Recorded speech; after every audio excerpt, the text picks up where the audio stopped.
Good morning dear students, welcome to DNA commerce. कसे आहात? I hope मजेत असाल आणि अकाउंटन्सी एन्जॉय करत असाल फक्त DNA कॉमर्ससोबत. तर विद्यार्थी मित्रांनो, जसं की तुम्हाला माहीत आहे, सेकंड इयर BCom या वर्गासाठी आपली एक लेक्चर सिरीज चालू आहे आणि या लेक्चर सिरीजमध्ये आपण टॉपिक शिकत आहोत लिक्विडेशन ऑफ कंपनी. या टॉपिकचा एक नवीन प्रॉब्लेम जो तुम्हाला स्क्रीनवर दिसत आहे तो आज आपण सॉल्व करून घेणार आहोत. तर प्रॉब्लेममध्ये एक महत्त्वाची ॲडजस्टमेंट आलेली आहे रेम्युनरेशनची. ती ॲडजस्टमेंट आपण व्यवस्थितपणे सोडवणार आहोत, म्हणून व्हिडिओमध्ये शेवटपर्यंत बनून राहा आणि प्रॉब्लेम व्यवस्थितपणे समजून घ्या की आपण प्रॉब्लेम कसा सोडवत आहोत. तर विद्यार्थी मित्रांनो, प्रॉब्लेम सोडवण्या अगोदर जर तुम्ही चॅनलला नवीन आलेला असाल तर व्हिडिओला लाईक करा, चॅनलला सबस्क्राईब करा आणि जास्तीत जास्त कॉमर्सच्या विद्यार्थ्यांपर्यंत हा चॅनल शेअर करा, कारण कॉमर्ससाठी एक महत्त्वाचा प्लॅटफॉर्म म्हणजे फक्त DNA कॉमर्स. तर विद्यार्थी मित्रांनो, प्रॉब्लेम आपण बघूया. प्रॉब्लेम दिलेला आहे बघा. Nexus limited Navapur past resolution to wind up voluntarily on 31 March 2025. Nexus limited Navapur नावाची कंपनी आहे जिचं व्हॉलंटरी लिक्विडेशन झालं 31 मार्च 2025. 31 मार्च 2025ला अंडरलाईन करा. लायबिलिटी साईड आपण बघतो. शेअर कॅपिटल, प्रेफरन्स शेअर आणि इक्विटी शेअर. प्रेफरन्स शेअरचे रेट नाही दिले, रेट म्हणजे डिव्हिडंड. मग विद्यार्थी मित्र, बरेच विद्यार्थी कन्फ्यूज होतात की इथं प्रेफरन्स शेअरचे रेट नाही दिलं, डिव्हिडंड द्यायचं नाही, तर इथं खाली दिलेलं आहे बघा. म्हणून प्रेफरन्स शेअर जर वरती दिलं तर खाली कुठं डिव्हिडंड दिलं आहे का तुम्ही चेक करत चला. त्याच्यानंतर सेक्युअर्ड लोनची ॲडजस्टमेंट दिली आणि लोन आहे डिबेंचरवर. तर ही लोनची ॲडजस्टमेंट आपण त्याचा इफेक्ट एकतर पेमेंटला होऊ शकतो किंवा रिसिप्टला होऊ शकतो. बऱ्याच प्रॉब्लेममध्ये आपण ती सोडवलेली आहे. तर डिबेंचरला स्टार करून ठेवा आणि त्याच्यासाठी कोणती असेट गहाण ठेवली? Free hold property. तर फ्री होल्ड प्रॉपर्टीला पण स्टार करून ठेवा. Current liability bank overdraft. Bank overdraft जर दिलेली असेल तर ती अनसेक्युअर्डमध्येच आपण रेकॉर्ड करतो, तुम्हाला माहीत आहे. ट्रेड क्रेडिटर्स आणि त्याच्या खालीच दिले प्रेफरन्शियल क्रेडिटर्स. प्रेफरन्शियल क्रेडिटर्स जर सेपरेट दिले तर हे सगळेच्या सगळे क्रेडिटर्स तुमचे कोणते असतील? अनसेक्युअर्ड क्रेडिटर्स असतील. त्याच्यानंतर dividend on preference shares was in arrears for 3 years. 3 वर्षाचा डिव्हिडंड ॲरियर्स आहे, थकलेला आहे 6% दराने. त्याच्यानंतर ॲडिशनल इन्फॉर्मेशन बघा. फ्री होल्ड प्रॉपर्टी वगैरे या असेट सोल्ड केलेले आहे. डिबेंचरला आपण ते असेट सोल्ड करून पेमेंट देणार हे इन्फॉर्मेशन दिली. कॉस्ट ऑफ लिक्विडेशन, कॉस्ट म्हणजे खर्च, लिक्विडेशनचा खर्च दिलेला आहे 5000. आणि लिक्विडेटरचं रेम्युनरेशन खूप महत्त्वाची ॲडजस्टमेंट आहे जी आपण सॉल्व करणार आहोत आज. फिक्स दिलं 2535, 2% दिलं असेट रिअलाइज आणि तिसरं दिलं 10% on amount return to equity share holder. Equity share होल्डरला आत्तापर्यंत आपण रेम्युनरेशन दिलंच नव्हतं. आजच्या प्रॉब्लेममध्ये इक्विटी शेअर होल्डरला जे पेमेंट तुम्ही करणार त्याच्यावर 10% रेम्युनरेशन सांगितलेलं आहे. तर इक्विटी शेअर होल्डरला आपण लास्ट पेमेंट करतो तेव्हा ते सोडवायचं. आपण येऊया प्रॉब्लेममध्ये. तर विद्यार्थी मित्रांनो, पेमेंट तुम्हाला करण्या अगोदर तुमच्याकडे कॅश असली पाहिजे आणि कॅश आपण रेकॉर्ड करतो रिसिप्टला. मग रिसिप्टला कॅश कुठून रेकॉर्ड होते? पहिले 2 सोर्स. पहिला असेटचा बॅलन्स आणि दुसरा असेट रिअलाइज. मग असेटला जायचं आणि कॅश चेक करायची. असेटला कॅश आहे तर रेकॉर्ड करा रिसिप्टला. मग रिसिप्टला आपण रेकॉर्ड करूया. मग रिसिप्टची सुरुवात आपण करतो 2 ने. 2 कॅश आणि कॅश किती दिली बॅलन्स शीटला बघत चला, 250 असेट साईडला. आणि कॅशची अमाऊंट दोन्ही कॉलमला सेम असते, ती बदलत नाही. 250. पहिला सोर्स झाला कॅश. त्याच्यानंतर अजून कॅश कुठून येते? तर कॅश मिळते आपल्याला असेट रिअलाइज करून, असेट विकून. मग दुसरा सोर्स तुम्ही लिहित चला 2 असेट्स रिअलाइज. 2 assets realise. आता कोणकोणते असेट विकले त्याची इन्फॉर्मेशन इथं बघत चला. फ्री होल्ड प्रॉपर्टी विकली 1 लाखाला. प्लांट अँड मशिनरी विकली 75,000. डेटर्स 50,000 आणि स्टॉक 75,000. 4 असेट विकल्या. परंतु फ्री होल्ड प्रॉपर्टीला स्टार केलं आपण. फ्री होल्ड प्रॉपर्टी सेक्युअर्ड आहे, गहाण ठेवलेली कुणाकडे? डिबेंचरकडे. तर जी असेट रिअलाइजमध्ये आलेली, जी असेट गहाण ठेवलेली असेल, मॉर्गेज ठेवलेली असेल लोनसाठी, तर ती असेट आपण असेट रिअलाइजमध्ये रेकॉर्ड करत नाही. मग ती असेट सोडून द्या, बाकीच्या रेकॉर्ड करा. प्लांट अँड मशिनरी, डेटर्स आणि स्टॉक. मग 4 असेट विकल्या परंतु 1 असेट गहाण आहे म्हणून 3च रेकॉर्ड करा. जी गहाण ठेवली ती इथं रेकॉर्ड करायची नाही. मग एका खाली एक 3 अगोदर लिहून घ्या कोणकोणते आहे. प्लांट अँड मशिनरी, डेटर्स आणि स्टॉक. मग पहिली आपण लिहूया plant and machinery. Plant and machinery. 2 नंबरची डेटर्स आणि 3 नंबरची आहे स्टॉक. तर एका खाली एक आपण लिहून घेतल्या 3 असेट. प्लांट अँड मशिनरीची अगोदर एस्टिमेटेड व्हॅल्यू. एस्टिमेटेड व्हॅल्यू म्हणजे बॅलन्स शीटची व्हॅल्यू. बॅलन्स शीटची बुक व्हॅल्यू बघा किती? 70,000. मग प्लांट अँड मशिनरीच्या समोर लिहा 70,000. रिअलाइज व्हॅल्यू म्हणजे तुम्हाला आता माहिती आहे ॲडजस्टमेंटची विकलेली किंमत. मग प्लांट अँड मशिनरी कितीला विकली? ॲडजस्टमेंट बघा 75,000. त्याच्यानंतर डेटर्स बुक व्हॅल्यू बॅलन्स शीटची अगोदर 59,750. 59,750. रिअलाइज व्हॅल्यू म्हणजे विकलेली किंमत. कितीला विकलं? 50,000ला. माहिती लिहा 50,000. त्याच्यानंतर स्टॉक ॲडजस्ट बॅलन्स शीटची व्हॅल्यू अगोदर एस्टिमेटेडमध्ये लिहा 80,000 आणि रिअलाइज व्हॅल्यू म्हणजे विकलेली किंमत. स्टॉक कितीला विकलं? 75,000. ॲडजस्टमेंटची व्हॅल्यू लिहित चला. तर एवढ्या 3 असेट विकल्या. ॲक्च्युली 3 नाही 4 विकल्या होत्या, परंतु एक असेट प्रॉपर्टी नावाची गहाण ठेवलेली म्हणून ती इथं रेकॉर्ड करायची नाही. दुसरा सोर्स झाला आपल्याला जिथून कॅश मिळते तो आहे असेट रिअलाइज. तिसरा, तुम्हाला जेव्हा कॅश कमी पडते पेमेंट करण्यासाठी तेव्हा तुम्ही शेअर होल्डरकडून कॉल करतात. परंतु कॉल कधी करायचं? जेव्हा कॅश कमी पडेल पेमेंट करण्यासाठी. तर अगोदर एवढे 2 सोर्सेस रेकॉर्ड करून घ्या आणि पेमेंट सुरू करा. मग पेमेंट सुरू करण्यापूर्वी आपल्याकडे कॅश किती हे कुठंतरी लिहून ठेवत चला, म्हणजे तुम्हाला चुकणार नाही तुम्ही प्रॉब्लेममध्ये. मग रिअलाइज व्हॅल्यूची टोटल करा. 250, 75,000, 50,000 आणि 75,000 एवढी कॅश तुमच्याकडे आली. प्रॉब्लेममध्ये नका लिहू, कुठेतरी साईडला खाली लिहून ठेवा. तुम्हाला स्क्रीनवर दिसावं म्हणून मी इथंच लिहितोय रिसिप्ट. मग यांची टोटल करा. रिअलाइज व्हॅल्यू एस्टिमेटेड व्हॅल्यू कॉलमची नका करू. मग रिअलाइज व्हॅल्यूची टोटल केली तर टोटल येते 2,250. 2,250 एवढी कॅश आपल्याकडे आहे. मग एवढी कॅश आहे, पेमेंट करा. मग पेमेंटला सुरुवात करूया. पहिला पेमेंट कोणता करतात, दुसरा कोणता करतात? तर टोटल 8 पेमेंट आहे. हे 8 पेमेंट तुम्हाला पाठ पाहिजे, माहिती पाहिजे. तर पहिला पेमेंट आहे लिगल चार्जेस. आपण पूर्ण प्रॉब्लेम वाचला सुरुवातीला, लिगल चार्जेस दिलंच नाही. मग ज्या पेमेंटची इन्फॉर्मेशन प्रॉब्लेममध्ये नाही तो पेमेंट करू नका, सोडून द्या. लिगल चार्जेसची इन्फॉर्मेशन नाही, सोडून द्या. दुसरा लिक्विडेटर रेम्युनरेशन आहे ते सोडवा. मग इथं लिहा पेमेंटची सुरुवात आपण करतो बायने. मग इथे लिहा बाय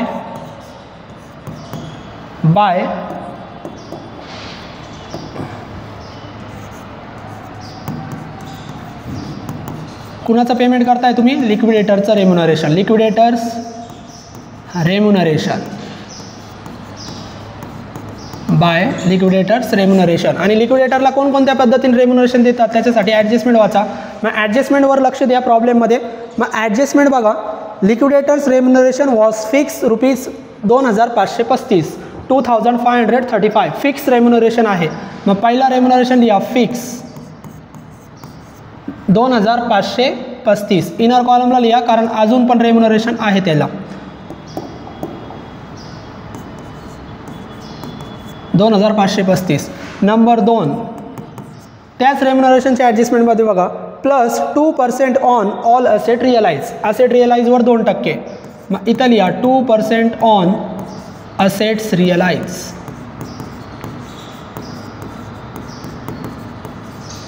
असेट रिअलाइजवर 2%. मग कंसामध्ये लिहा 2% ऑन.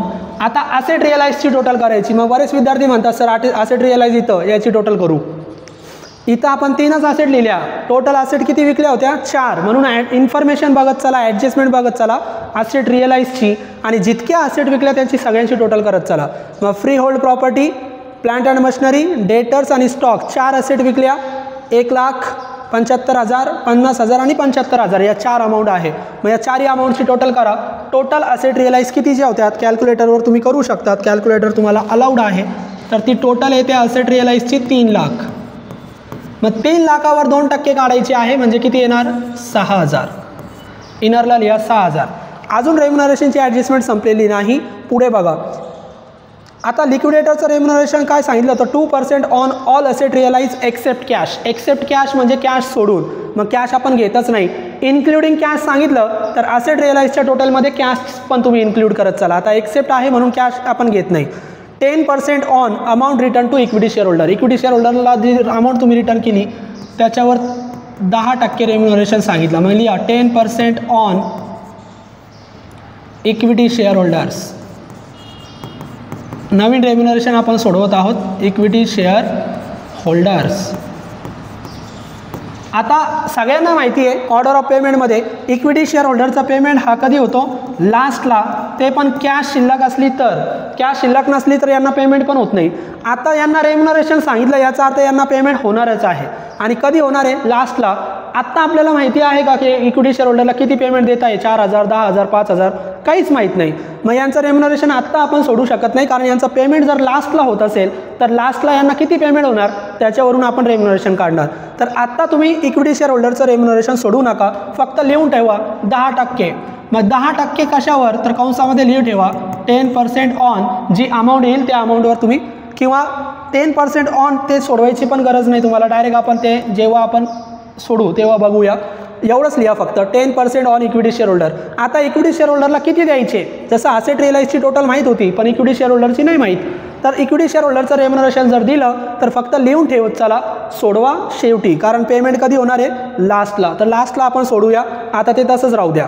मग रेम्युनरेशन आपलं झालं विद्यार्थी मित्रांनो. रेम्युनरेशन नंतर पेमेंट कोणता देणार, एक्सपेन्सेस. मग एक्सपेन्सेस प्रॉब्लेममध्ये दिलेले आहे, मग एक्सपेन्सेस तुम्ही देऊ शकतात. मग एक्सपेन्सेसचं आपण पेमेंट करत आहोत. मग पुढचा पेमेंट, नवीन पेमेंटची सुरुवात बायने आपण करतो, बाय लिक्विडेशन एक्सपेन्सेस.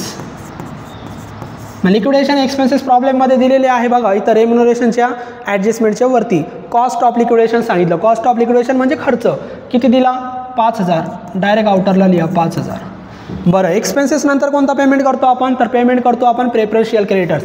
या सिक्वेन्समध्ये पेमेंट करायचं. मग प्रेफरन्शियल क्रेडिटर्सला पेमेंट द्या बाय प्रेफरन्शियल क्रेडिटर्स, यांना आपण पेमेंट करत आहोत, प्रेफरन्शियल क्रेडिटर्स. आता प्रेफरन्शियल क्रेडिटर्स आपण सुरुवातीलाच बघितले होते, इथं लायबिलिटीला दिलेले बघा. प्रेफरन्शियल क्रेडिटर्स किती, 4500. मग डायरेक्ट आउटरला लिहा 4500. आता प्रेफरन्शियल क्रेडिटरचं पेमेंट नंतर कोणता पेमेंट आहे, तर पेमेंट आहे डिबेंचरचं. आणि डिबेंचरवर दिलेली कशाची ॲडजस्टमेंट, लोनची ॲडजस्टमेंट. मग लोनची ॲडजस्टमेंट दिलेली असेल तर लगेच डिबेंचर इथं नाही लिहायचं आपल्याला, कुठं, पेमेंटला. का, कारण त्याच्यावर लोनची ॲडजस्टमेंट आहे आणि तुम्हाला माहिती आहे लोनच्या ॲडजस्टमेंटचा इफेक्ट रिसिप्टला पण होऊ शकतो, पेमेंटला पण होऊ शकतो. म्हणून डिबेंचर लगेच इथं लिहू नका, सोडवा ते, कुठे इफेक्ट होताच ठरवा. मग कसं ठरवायचं परत तुम्हाला स्क्रीनवर सोडून दाखवतो. डिबेंचरवर फॉर एक्झाम्पल जे डिबेंचर आहे त्यांच्याकडून आपण लोन घेतलं आणि कितीचं घेतलं ते लायबिलिटीला बघा. डिबेंचरकडून 5% डिबेंचरकडून किती लोन घेतलं, 60,000 लोन घेतलं. किती लोन घेतलं, 60,000. बरं, लोन घेतलं. लोन घेण्यासाठी कोणती असेट गहाण ठेवली, फ्री होल्ड प्रॉपर्टी. मग दुसरी अमाऊंट जी असेट गहाण ठेवली ती असेट घ्या फ्री होल्ड प्रॉपर्टी. आणि याची फक्त सेलिंग व्हॅल्यू, विकलं कितीला ते बघायचं, सेलिंग प्राइस बघायची आपण, विकली कितीला. फ्री होल्ड प्रॉपर्टी इथं बघा, free hold property was sold ₹1 lakh. कितीला विकली, 1 लाखाला विकली. मग फक्त मी तुम्हाला काय सांगितलं, जी असेट गहाण ठेवली लोनसाठी ती कितीला विकली ते बघायचं. ती लोनच्या पेक्षा जास्त किमतीला विकली तर तुमचा लोन नील होणार आणि तुमच्याकडे पैसे शिल्लक राहणार, म्हणून रिसिप्टला रेकॉर्ड करा. पण लोनची अमाऊंटपेक्षा कमी किमतीला विकली तर लोन नील होणारच नाही, मग लोन चालूच राहणार, मग लोन शिल्लक राहणार. म्हणजे कुठे जायचं, पेमेंटला. आणि पेमेंटला लिहिताना मग तुम्ही इथे डिबेंचर होल्डरवर लोन असेल तर डिबेंचर होल्डरमध्ये लिहा, क्रेडिटरवर लोन असेल तर अनसिक्युअर्ड क्रेडिटर्समध्ये लिहा. तर आता फक्त एवढं बघायचं, विकलेली किंमत लोनच्या किमतीपेक्षा कमी आहे का जास्त आहे. तर लोनची किंमत आहे 60,000 आणि विकली 1 लाख. मग 1 लाखाला विकली म्हणजे कमी किमतीला विकली का जास्त किमतीला विकली, तर याच्यापेक्षा आपण जास्त किमतीला विकली. मग याचा अर्थ जास्त किमतीला विकली म्हणजे आपल्याकडे 1 लाख येणार, 1 लाखमधून आपण हे 60,000 लोन देऊन टाकणार, लोन नील होणार आणि अजून पैसे शिल्लक राहणार, म्हणून कुठे लिहायचं, रिसिप्टला. तर या दोन व्हॅल्यूवरून तुम्ही चेक करू शकतात कुठे लिहायचं. रिसिप्टला लिहायचं म्हणजे लिहा 2, आणि जेव्हा लोन नील होऊन तुमच्याकडे पैसे शिल्लक राहतात तेव्हा त्याला म्हणतात सरप्लस. मग लिहायचं 2 surplus from security, surplus from security. आणि सोडवायचा खूप सोपं आहे. सुरुवात कशाने करायची, तर जी असेट गहाण ठेवली ती, कोणती असेट गहाण ठेवली, फ्री होल्ड प्रॉपर्टी. मग सुरुवातीला लिहा फ्री होल्ड प्रॉपर्टी. आणि कितीला विकली त्याची किंमत घ्यायची, विकलेली किंमत किती आहे, 1 लाख. मग इनरला लिहा 1 लाख.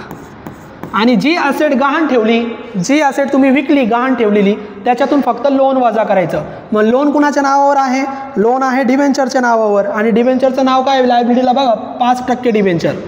मग लेस 5% डिबेंचर. कधी कधी लोन क्रेडिटर्सवर पण असतं, कधी कधी डिबेंचरवर असतं. ज्याच्यावर असेल त्याचं नाव लिहायचं डिबेंचर, कंसामध्ये लिहायचं लोन.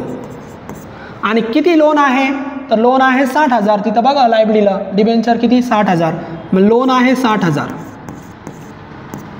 मग वजा करा, शिल्लक किती राहिले, शिल्लक राहिले 40,000. आता एक लक्षात घ्या, जर तुम्ही असेट गहाण क्रेडिटर्सकडे ठेवली आणि क्रेडिटर्सकडून लोन घेतलं तर फक्त लोन वजा करतात, पण डिबेंचरकडे गहाण ठेवली तर डिबेंचरचं लोन वजा करायचं आणि डिबेंचरचे जे रेट असतात ना इंटरेस्ट ते पण वजा करायचे. मग 5% इंटरेस्ट पण तुम्हाला वजा करावं लागेल. पण कधी वजा करणार? जेव्हा पेमेंटची डेट दिली जाणार. आपण पूर्ण प्रॉब्लेम वाचला होता, आपण हा सुरुवातीला पूर्ण प्रॉब्लेम वाचला, पेमेंटची डेट कुठंच दिली नाही आणि पेमेंटची डेट जर दिली तर आपण डिबेंचरचा इंटरेस्ट काढतो हे 5%. कधी? पेमेंटची डेट दिली तर. आता पेमेंटची डेटच नाही म्हणजे डिबेंचरचा इंटरेस्ट काढायचा नाही. म्हणजे लक्षात घ्या, पेमेंटची डेट नसेल तर डिबेंचरवर इंटरेस्ट काढायचा नाही. मग संपलं. मग 40,000 जे शिल्लक राहिले ते लिहा रिअलाइज व्हॅल्यूमध्ये आणि एस्टिमेटेड व्हॅल्यूमध्ये काय लिहायचं? Free hold property. Free hold प्रॉपर्टीची बॅलन्स शीटची व्हॅल्यू किती? 80,000. तर या पद्धतीने ती ॲडजस्टमेंट आपण सोडवली. पुढचं पेमेंट विद्यार्थी मित्रांनो, डिबेंचरवर लोन होतं, लोन नील झालं, डिबेंचरला आपण इंटरेस्ट 5% दिला नाही कारण पेमेंटची डेट दिलेली नाही. पुढचा पेमेंट, डिबेंचर नंतरचा पेमेंट कोणता होतो? तर डिबेंचर नंतरचा पेमेंट होतो अनसेक्युअर्ड क्रेडिटर्स. मग पेमेंट देऊन टाका. पुढचा पेमेंट बाय, नवीन पेमेंटची सुरुवात आपण बायने करतो. By unsecured creditors. Unsecured creditors. आता अनसेक्युअर्ड क्रेडिटर्स बघा, इथं प्रेफरन्शियल क्रेडिटर्स सेपरेट दिले तर हे सगळेचे सगळे अनसेक्युअर्ड क्रेडिटर्स आहे. मग किती ते? 68,500 इनरला लिहा. आता इनरला का लिहिले? कारण याच क्रेडिटरच्या वरती बघा बँक ओव्हरड्राफ्ट आहे. मी तुम्हाला थोड्या वेळपूर्वीच सांगितलं होतं, बँक ओव्हरड्राफ्ट जर प्रॉब्लेममध्ये आले तर ते अनसेक्युअर्ड क्रेडिटर्समध्येच रेकॉर्ड करायचे. मग इथेच लिहा बँक ओव्हरड्राफ्ट. बँक ओव्हरड्राफ्ट प्रॉब्लेममध्ये आले तर अनसेक्युअर्ड क्रेडिटर्समध्ये रेकॉर्ड करा. किती? 30,000. आणि आता या अनसेक्युअर्ड क्रेडिटर्सची टोटल करा आणि आउटरला लिहा 58,500. 58,500 टोटल अनसेक्युअर्ड क्रेडिटर्स आलेला आहे. 58,500. 68,500 प्लस 30,000 टोटल किती आले? 58,500. हा तुमचा अनसेक्युअर्ड क्रेडिटर्सची अमाऊंट आलेली आहे. बरं, अनसेक्युअर्ड क्रेडिटर्स नंतर आपण काय करतो विद्यार्थी मित्रांनो? अनसेक्युअर्ड क्रेडिटर्स नंतर आपण अगोदर पहिले हे इरेज करून घेऊया. लोनची ॲडजस्टमेंट तुम्हाला समजावी म्हणून मी इथं सोडून दाखवलं होतं. तर लोनची ॲडजस्टमेंट आपण ही इरेज करून घेऊया. बरं, इकडे लक्ष द्या. आता अनसेक्युअर्ड क्रेडिटर्स नंतर मी काय सांगितलं होतं? अनसेक्युअर्ड क्रेडिटर्सचं पेमेंट झालं की तुम्ही बॅलन्स चेक करत चला. काय चेक करणार? बॅलन्स. आणि बॅलन्स कसं चेक करतात? रिसिप्टमधून पेमेंट वजा करायचं, बरोबर. परंतु अनसेक्युअर्ड क्रेडिटर्स नंतर चेक का करायचं? कारण शेअर होल्डर शिल्लक राहतात. परंतु इथं विद्यार्थी मित्रांनो तुम्हाला रेम्युनरेशनची ॲडजस्टमेंट सांगितलेली आहे. म्हणजे याचा अर्थ इक्विटी शेअर होल्डरला जे पेमेंट देणार त्याच्यावर 10%. रेम्युनरेशनची ॲडजस्टमेंट इक्विटी शेअर होल्डरला सांगितली तर एक लक्षात ठेवायचं, तुमच्याकडे कॅश कधीच कमी पडणार नाही. तुम्ही इथपर्यंत पेमेंट करणार आहात. कुठपर्यंत? इक्विटी शेअर होल्डरला. कारण याच्याच पेमेंटवर तुम्ही काय सोडवणार आहात? रेम्युनरेशन. याच्याच पेमेंटवर तुम्हाला रेम्युनरेशन सोडवायचं आहे 10%. म्हणजे यांना सुद्धा पेमेंट होणार. मग आत्ता रेम्युनरेशनची ॲडजस्टमेंट जर इक्विटी शेअर होल्डरची दिली तर इथं लगेच बॅलन्स चेक नाही करायचं. रेम्युनरेशनची ॲडजस्टमेंट इक्विटी शेअर होल्डरची नसेल तर बॅलन्स चेक करत चला. कारण प्रेफरन्स शेअर होल्डरला पेमेंट देण्यासाठी पैसे आहे की नाही ते चेक करतो आपण. आता आपल्याला माहिती आहे यांना रेम्युनरेशन देणार आहे म्हणजे आपल्याकडे पेमेंट कॅश शिल्लक आहे कुणाला देण्यासाठी? Preference share holder. मग प्रेफरन्स शेअर होल्डरला पेमेंट करा. मग इथे लिहा बाय प्रेफरन्स शेअर होल्डर. आपण कॅश चेक पण नाही केली कारण इक्विटी शेअर होल्डरला पेमेंट होणार आहे, याचा अर्थ यांना पण पेमेंट होणारच. मग प्रेफरन्स शेअर होल्डर यांना आपण 2 पेमेंट देतो, एक त्याचा डिव्हिडंड आणि एक त्याचा कॅपिटल. मग अगोदर डिव्हिडंड द्या. किती टक्केने? 6%. मग नंबर 1 6% डिव्हिडंड. मग कंसामध्ये लिहायचं 6% ऑन प्रेफरन्स शेअरची अमाऊंट बघायची. मग प्रेफरन्स शेअरची अमाऊंट बघा किती आहे? 80,000. मग कंसामध्ये लिहा 6% ऑन 80,000. आता 80,000 वर 6% काढायचे आणि किती वर्ष किती महिने? तर इथं बघा ॲरियर्स फॉर 3 इयर्स 3 वर्षासाठी काढायचे. मग कंसामध्ये लिहा 3 वर्ष थकलेलं आहे फॉर 3 इयर्स. For 3 years. उदाहरणार्थ तुम्हाला समजावं म्हणून इथंच दाखवतो परत स्क्रीनवर. तुम्हाला आता माहिती आहे 6% 80,000 वर काढा. उत्तर किती येतं कॅल्क्युलेटरवर करू शकतात? 4,800. आणि जे उत्तर आलं ते किती वर्षाचं असतं? 1 वर्षाचं. आपल्याला किती वर्षाचे काढायचे? 3 वर्षाचे. मग एका वर्षाचं 4800 गुणिले 3 वर्ष, मग 4800 गुणिले 3 केले तर उत्तर किती येतं? 14400. तर या पद्धतीने तुम्ही डिव्हिडंड सोडू शकतात. तर इनरला लिहा 14400. 14400 कसे आले इथं मी तुम्हाला दाखवलं. एका वर्षाचं काढायचं आणि त्याला गुणायचं जेवढे वर्ष ॲरियर्स आहे तेवढे. दुसरा पेमेंट आपण यांना देतो प्रेफरन्स शेअर कॅपिटल. मग दुसरा पेमेंट द्या प्रेफरन्स शेअर कॅपिटल. आणि कॅपिटल सोडवण्याची गरज नाही, ते लायबिलिटीला असतं. प्रेफरन्स शेअरचं कॅपिटल किती? 80000. मग 80000 प्लस 14400 टोटल करा 94400. एवढं पेमेंट झालं कुणाला? प्रेफरन्स शेअर होल्डरला. मग प्रेफरन्स शेअर होल्डरला आपण दिलं 94400.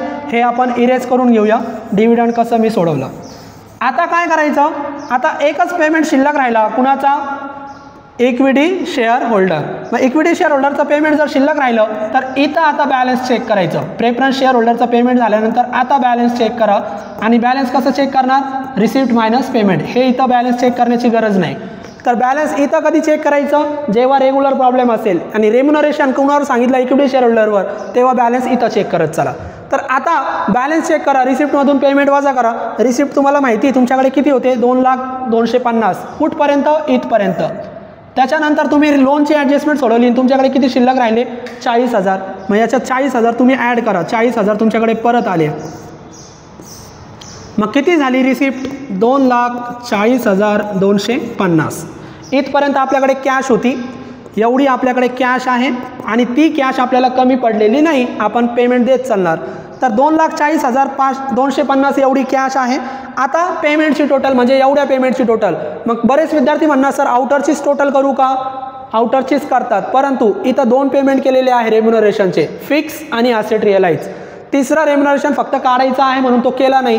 तर पेमेंटची टोटल करताना 2,535 घ्या प्लस 6,000 घ्या. मग हे आउटरचे घ्या. 5,000, 4,500, 98,500 आणि 94,400 यांची सगळ्यांची टोटल करा. या 2 पेमेंटची आणि हे आउटरची सगळ्यांची टोटल येते किती येते बघा. कॅल्क्युलेटर तुम्हाला अलाउड आहे.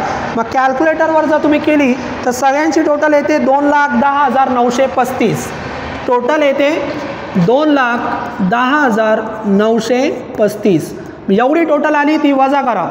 कशातून वजा करणार? पेमेंटमधून वजा करा. मग पेमेंटमधून वजा जर केलं 2,10,935 तर शिल्लक राहिले 29,315. किती बॅलन्स शिल्लक राहिला? 29,315 एवढे शिल्लक राहिले. आता जे शिल्लक राहिले ते आपण शेवटी कुणाला देऊन टाकतो? इक्विटी शेअर होल्डरला. मग इथे लिहा बाय इक्विटी शेअर होल्डर. आता विद्यार्थी मित्रांनो, जर या प्रॉब्लेममध्ये रेम्युनरेशनची ॲडजस्टमेंट नसती इक्विटी शेअर होल्डरच्या तर आपण डायरेक्ट 29,315 डायरेक्ट आउटरला लिहून कुणाला देऊन टाकले असते? इक्विटी शेअर होल्डरला. पण आता नाही देऊ शकत. या 29,315 पैकी त्यांना किती टक्के रेम्युनरेशन द्यायचं आहे? 10%. मग तुम्हाला 10% रेम्युनरेशन सोडवावं लागेल आणि शिल्लक राहिलेलं पेमेंट यांना द्यावं लागेल. तर याच्यासाठी सोडवायची वर्किंग नोट. मग आपण सोडूया वर्किंग नोट. लिहून घ्या तुम्ही वर्किंग नोट. वर्किंग नोट कुणाची वर्किंग नोट? इक्विटी शेअर होल्डरच्या रेम्युनरेशनची. मग आपण हे थोडं मोठं करू. तर इक्विटी शेअर होल्डरच्या रेम्युनरेशनची वर्किंग नोट किती टक्के रेम्युनरेशन आहे? 10%. मग इथे लिहा 10% रेम्युनरेशन ऑन कुणाला? इक्विटी शेअर होल्डरला. आता मी फास्टमध्ये लिहितोय कारण आपला वेळ वाचावा म्हणून. व्यवस्थित समजून घ्या. इक्विटी शेअर होल्डरला 10% रेम्युनरेशन द्यायचं. याच्यासाठी सुरुवात काय करायचं? टोटल कॅश अवेलेबल याने सुरुवात करा. रेम्युनरेशन देण्यासाठी तुमच्याकडे किती कॅश शिल्लक आहे? तर इथं आपण काढलं होतं साईडला. किती कॅश शिल्लक आहे? 29,315. मग इथे लिहा 29,315 एवढी कॅश शिल्लक आहे. आता सोडवायचं कसं? या 29,315 पैकी इक्विटी शेअर होल्डरला काही अमाऊंट कॅपिटल म्हणून देणार आणि काही अमाऊंट रेम्युनरेशन म्हणून देणार. मग कॅपिटल प्लस रेम्युनरेशन असंच होणार टोटल पेमेंट किती? 29,315. मग सूत्र तयार करा. कुणाला देणार? इक्विटी शेअर होल्डरला 2 अमाऊंट देणार, एक कॅपिटल आणि एक रेम्युनरेशन. मग कसं सूत्र करायचं बघा. सूत्र मी कसं तयार करतोय लक्ष द्या. असं सूत्र तुम्हाला तयार करता आलं पाहिजे. इक्विटी शेअर होल्डर प्लस त्याला काय देणार, रेम्युनरेशन किती टक्केने, 10% रेम्युनरेशन.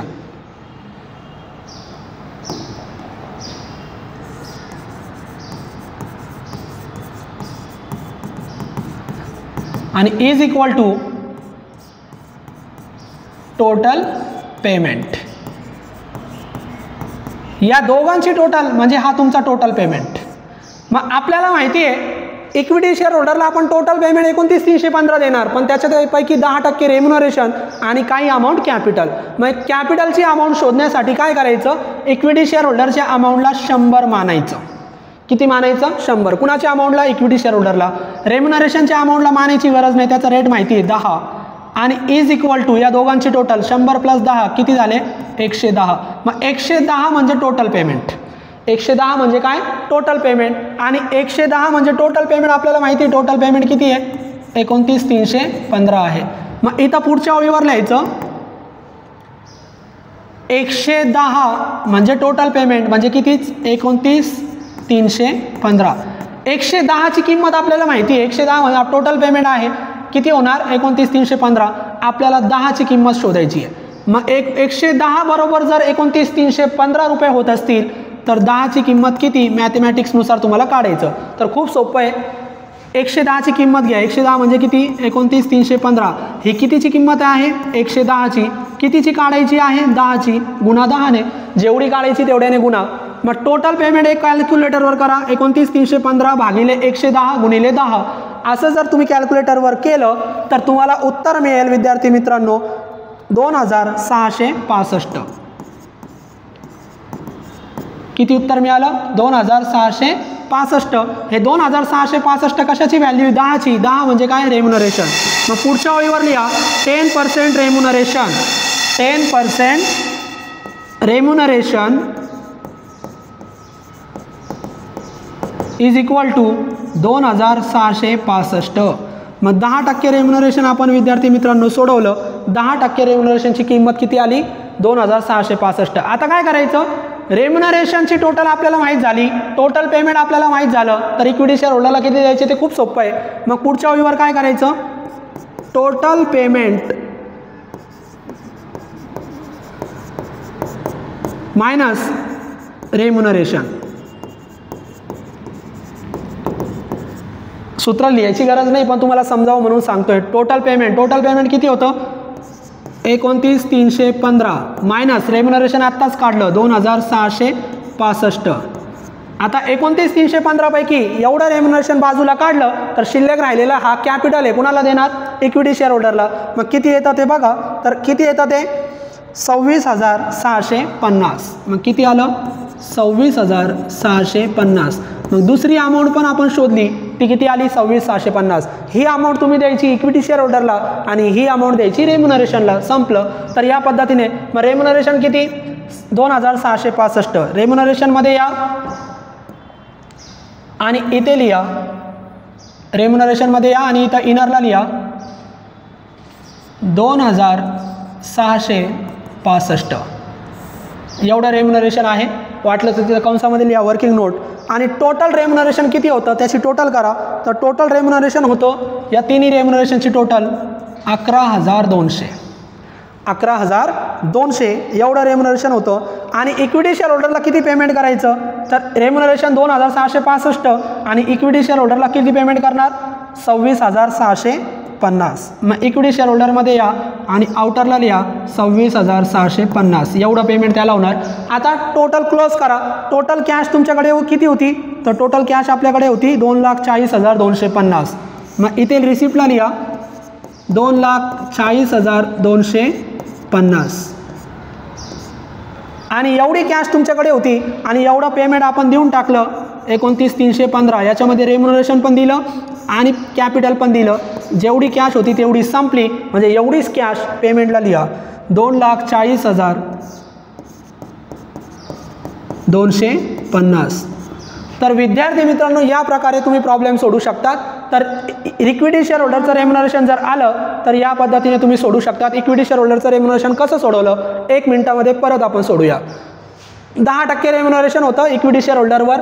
इथपर्यंत आपण आलो आणि आपण बॅलन्स काढला होता. किती बॅलन्स शिल्लक राहिला होता? उदाहरणार्थ आपण पेन चेंज करू म्हणजे तुम्हाला कळेल. एवढा बॅलन्स माझ्याकडे शिल्लक राहिला होता 29,315. मग मी सुरुवात काय केली वर्किंग नोटची? टोटल कॅश अवेलेबल किती अवेलेबल आहे? 29,315. माझ्याकडे एवढी शिल्लक आहे. मग 29,315 जे शिल्लक आहे त्याच्यामध्ये 2 पेमेंट करणार, एक इक्विटी शेअर होल्डरला आणि एक रेम्युनरेशन. मग काय करायचं? Equity share holder plus remuneration असं सूत्र करायचं is equal to total payment. मग इक्विटी शेअर होल्डर किती माहीत नाही, 10% रेम्युनरेशन किती ते पण माहीत नाही, पण टोटल पेमेंट माहिती आहे. मग सूत्र काय? Equity share holder plus remuneration is equal to total payment. मग या सूत्राप्रमाणे इक्विटी शेअर होल्डरला जी अमाऊंट देणार ना त्याला 100 माना. इक्विटी शेअर होल्डरला जी अमाऊंट देणार त्याला 100 माना. रेम्युनरेशनची अमाऊंट तुम्हाला मानण्याची गरज नाही, ती किती आहे? 10. 100 + 10 टोटल किती झाली? 110. आणि टोटल 110 याची किंमत तुम्हाला माहिती, याची किंमत किती आहे? 29,315. मग आपल्याला इथं लिहिलं 110ची किंमत जर 29,315 येत असेल तर 10ची किंमत किती? तर खूप सोपं आहे. टोटल पेमेंट घ्यायचं 29,315, ती कितीची किंमत आहे? 110, म्हणून 110ने भागा आणि काढायची किती? 10, तर गुणा 10ने, जी काढायची त्याने गुणायचं. आता उत्तर किती आलं? 26,65. 10ची किंमत आली, मग 10 काय आहे? रेम्युनरेशन. मग रेम्युनरेशनची किंमत मिळाली 26,65, 2,665. आता तुमच्याकडे कॅश टोटल शिल्लक होती 29,315, त्याच्यातून रेम्युनरेशन वजा केलं तर शिल्लक राहिलेली रक्कम ही जी असेल ना ती कुणाला देऊन टाकणार? इक्विटी शेअर होल्डरला. मग इक्विटी शेअर होल्डरला एवढी अमाऊंट द्या आणि रेम्युनरेशन एवढं. या पद्धतीने तुम्ही प्रॉब्लेम सोडू शकतात. अशीच एक ॲडजस्टमेंट परत एकदा आपण सोडूया. फक्त या पद्धतीने तुम्हाला रेम्युनरेशन सोडवता आलं पाहिजे. पुढच्या लेक्चरला आपण असा पुढचा अजून एक प्रॉब्लेम सोडून घेऊया. थँक्यू.